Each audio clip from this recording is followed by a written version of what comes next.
My name's Peter. I'm 22 years old and I'm a recovering drug addict. My name is Todd and I'm Peter's father. I started doing drugs a lot when I was probably about 12, 13, mostly alone. I started doing heroin almost exclusively when I was about 18, maybe 19. And it went from like this is a problem, I should probably stop, to I can't do a single thing in my life, without this drug. I can't get out of bed in the morning. I can't go to sleep at night. I couldn't possibly talk to another person unless I was high. Just because like the sheer fear that I lived in all the time, just the things that the drug did to me, like outside of being high, were very, very frightening too.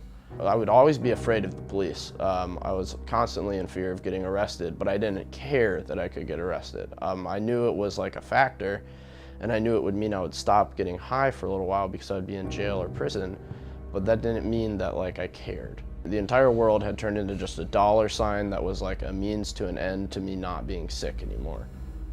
Towards the end, I didn't really get high. I mean, it would be a stretch to say I was getting high because I would just mostly be either awake, passed out, or sick. Those were like the only states that I had.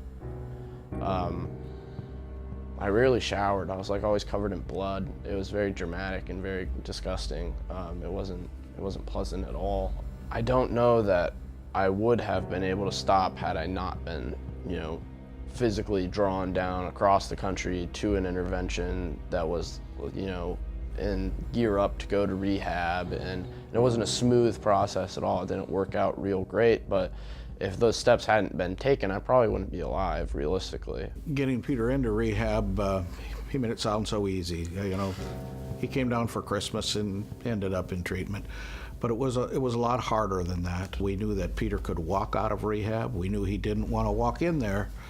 But I was proud and emotional when he walked in that place and stayed. Rehab was great. I mean, I finally had a break from the twisted like cycle that I was stuck in.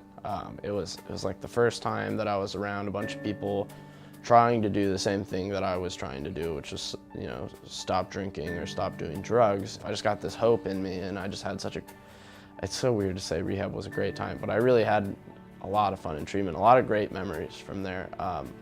On the other hand of that, though, my treatment roommate has recently passed away about 4 months ago because he wasn't able to stay sober. He wasn't able to stay clean. It was hard those first several weeks when we couldn't see him. We didn't know what was going on. We didn't know if he was going to make it or not.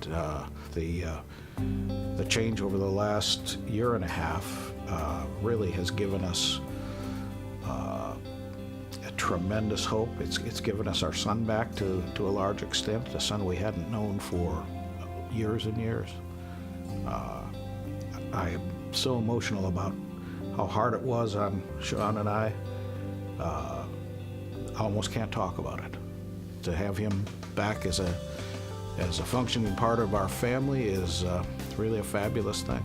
Every day I do work to make sure I don't, relapse, and to make sure that I don't get high again, and to make sure that my life doesn't end up the way it was, it's almost slated to, it seems like.